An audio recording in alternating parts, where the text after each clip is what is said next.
All right, good afternoon. This is George with the Harmony Trading System, and we are doing our nightly analysis for Thursday,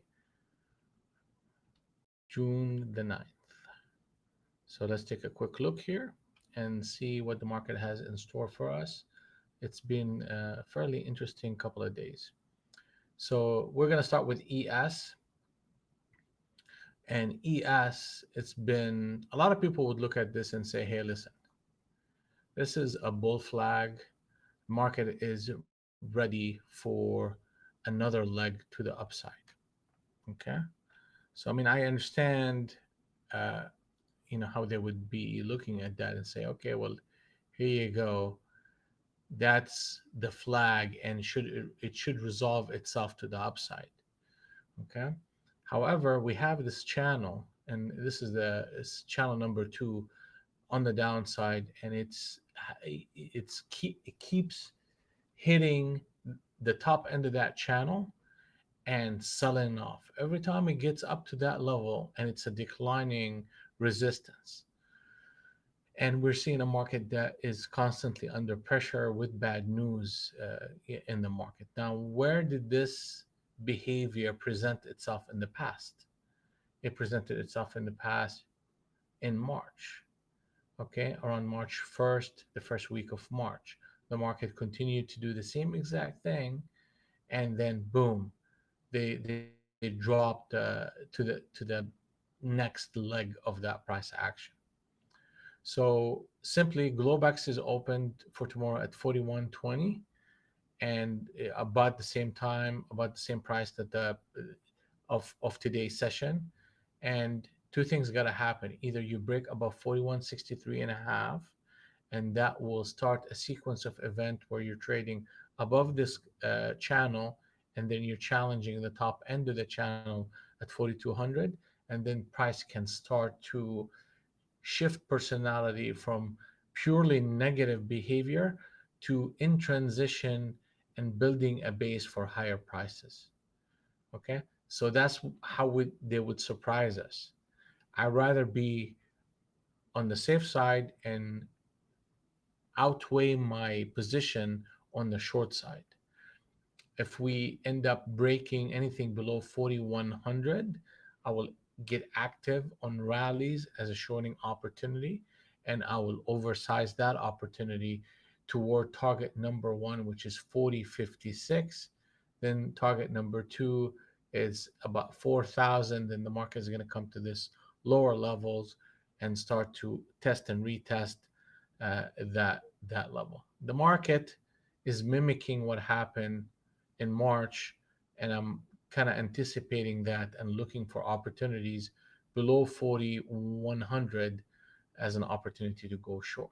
Let's move on to crude oil. So crude oil, we talked about how we are have an exhaustive behavior here, and we are looking for a retracement into the transitional zone for an opportunity to go long.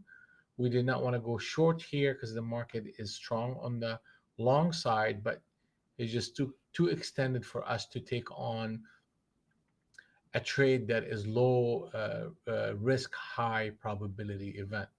So we were waiting on that 115, 114 area to show up. The market had other plans and took off to target number two of the sequence.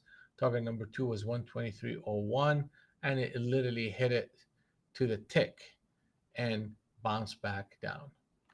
So what do we do with this top price action? This price action can come and literally hit 126.35 and continue to go higher. I would not be a participant in it because I like at least a retracement and a reversal, so I could measure risk on a more meaningful way. So what happened if the market uh, breaks down to 121, breaks down below the low of yesterday at 119 and a quarter? Would I get short? I mean, there's always pockets of short interest that we will take opportunity of, but this is an overwhelming market on the upside. I will use these pullbacks as a buying opportunity versus an opportunity to get short into. Okay, so let's just keep on working here to the next one. Just gonna make sure that my mic is lit up for you guys. All right, let's move on to the next one. YM. I mean, you're looking at ES, you're looking at YM, you're looking at NQ. You're hitting the top end of that channel, and the market is in what some people call it a bull flag.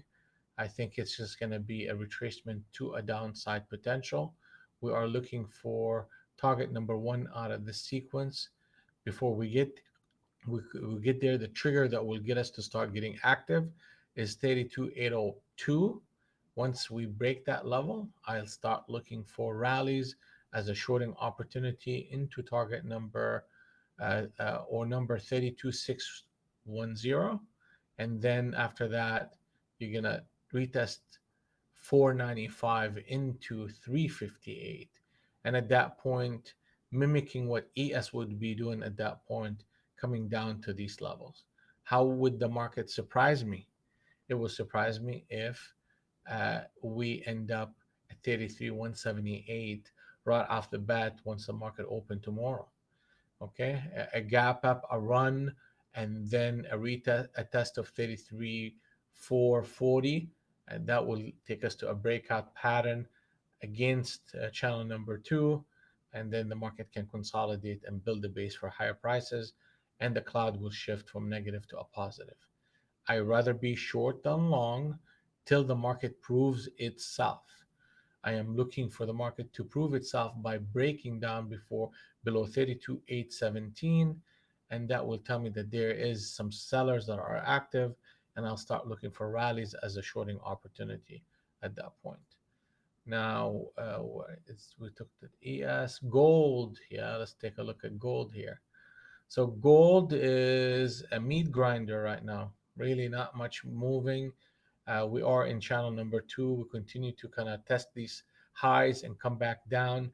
The market is trying to find its footing. It's trying to find a direction. It's not direction. How would I know when I should start to act? If we break below 1843, that tells me that the market is serious about a retest of target number two, which is 1826.2. Once we get to that level, you got all these area right here that the market needs to kind of resolve, and the market is not going to just simply just zip right through it, especially gold. You're going to see a little bit of back and fill, test and retest, but I'd rather be short than long. Excuse me. This is not a bullish market. You want to see what a bullish market look like? Well, that's what a bullish market looks like. I mean, it's fairly clear. You have channel one, channel two built up. I mean, let's draw channel number two. I mean, actually, we could do it this way. Excuse me. Here we go. And that is channel number two right here. So that's channel number two. And that broke right here. Broke 1939, basically 1940, 1940. So ultimately, the market would have to come all the way back up there in order to really shift the personality and the momentum to something that we could recognize as a significant long. At a minimum, it needs to start breaking 1878.6, and then you got an overhead resistance at 18 at 1900. I rather be short than long, and I need to undertrade this environment till we start breaking below that 1843. Okay, so let's move on to the next one, and that's NQ right here. Same thing. We actively trade NQ. It was a struggle today to trade it. We took on some heat and we came back. I tried it, you know, and ended up taking a drawdown. Then I ended up, retracing some of it, turned positive, then give it back toward the end of the day. It's just been a bit tough to trade this environment where you are in a very tight consolidation with short ranges where the market is not really trending in any meaningful way. But so channel number two is intact. We have not broken it. If a market that wants to surprise us on the upside, Anything above 13,000 is significant. I want to see a break below 12,544 to start getting actively and seriously with size, go short and staying short into lower prices where the market can break 12,381, and then we're retesting the mid of these lows to the lows of these lows all the way down to target number two, which is 11,532.5, and that is a significant behavior if we can get it. The odds are we're going to get a two pocket top of price action where they give you the impression of a sell, and then they, kind of oscillate and consolidate, but will trigger me to go short if we break below 544. Okay, so that's the analysis for that. But we got some news, and we talked about the news, and we talked about how significant Thursday is in comparison to the other days that we have. And tomorrow is going to be, let's see, unemployment claims. That's going to be 7:30 o'clock, and you got natural gas storage at 9:30, and beyond that, 30 bond auction, not that important. You got that day and then Friday into the CPI numbers. So maybe this tight consolidation we're seeing in the market is anticipation in, in anticipation of direction from economic news like the unemployment claims, and it's up to tomorrow to see if we can actually break out or break down in any meaningful way. But again, I'd rather be short than long. If I'm going to put a position, I will oversize it almost 5 to 1 in favor of being short on signals, versus trying to, fade the shorts into a long, into a breakout. The market is has too much overhead resistance for that behavior to show up, but I'm ready for it in case it does happen. Okay, so that's it for me for the analysis for today. And just remember, precision is a decision, and always trade in harmony. And we will see you on the next one. Have a wonderful day.